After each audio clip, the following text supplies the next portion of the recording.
Ben oui, il s'agit maintenant d'une obligation, on va dire, purement légale et renforcée par les textes de la loi de Notary, d'avoir un débat d'orientation budgétaire.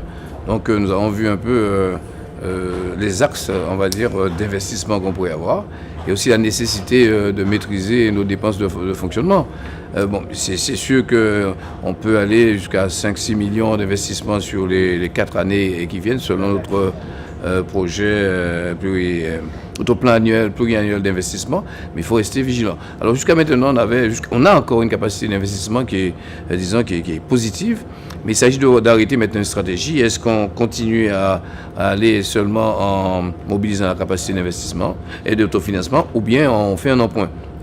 Bon, avec, la commission finance, on va arrêter notre position, mais il faut continuer à maîtriser nos dépenses de fonctionnement, car le 0,11 ne cesse d'augmenter de façon mécanique parce que les prix eux-mêmes augmentent aussi.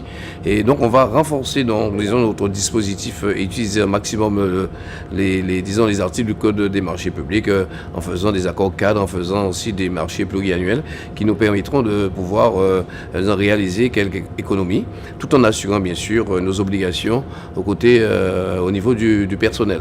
J'aime rappeler quand même, parfois on fait quand même l'amalgame, mais parfois il y a une appréciation qui n'est pas la bonne.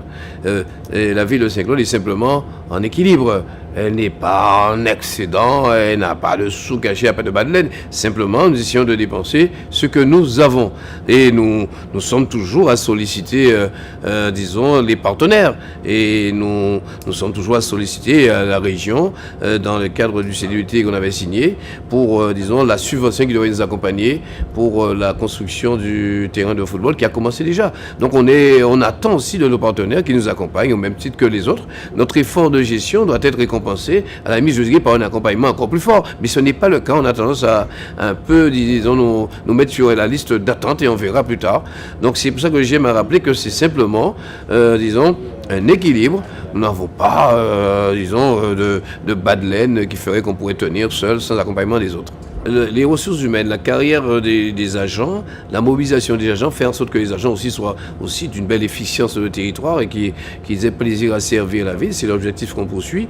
La ville a toujours fait attention à honorer, non seulement ses engagements contractuels avec, nos partenaires sociaux, à les associer aussi, mais, nous avons un taux de titularisation qui est, de belles factures comparé à l'ensemble de l'outre-mer. Et nous avons aussi fait en sorte que dans notre territoire, sur la ville de Saint-Claude, il n'existe plus de contrat de 17 heures, de 20 heures.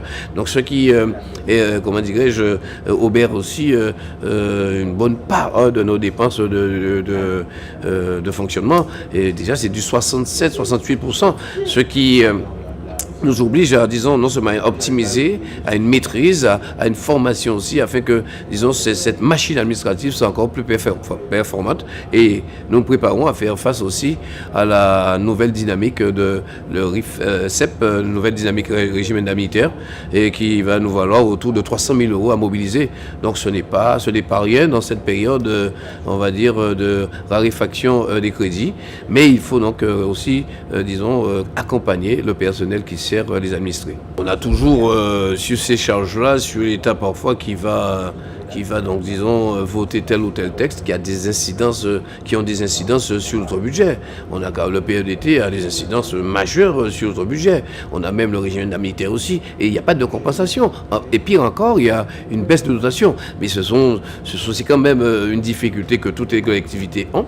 Et en plus, bien emmenés aussi, ces problèmes-là sont emmenés tant par l'AMF, tant par aussi l'Association des petites villes de France. On demande à l'État parfois de surseoir sur ces normes. C'est un engagement qui est pris, mais apparemment, cela n'a pas tellement d'incidence pour l'instant. Tout au moins, les décideurs que nous sommes ne voyons pas les incidences quant à la marche administrative normale. On a toujours à obéir à certaines choses qui pèsent lourdement dans notre budget.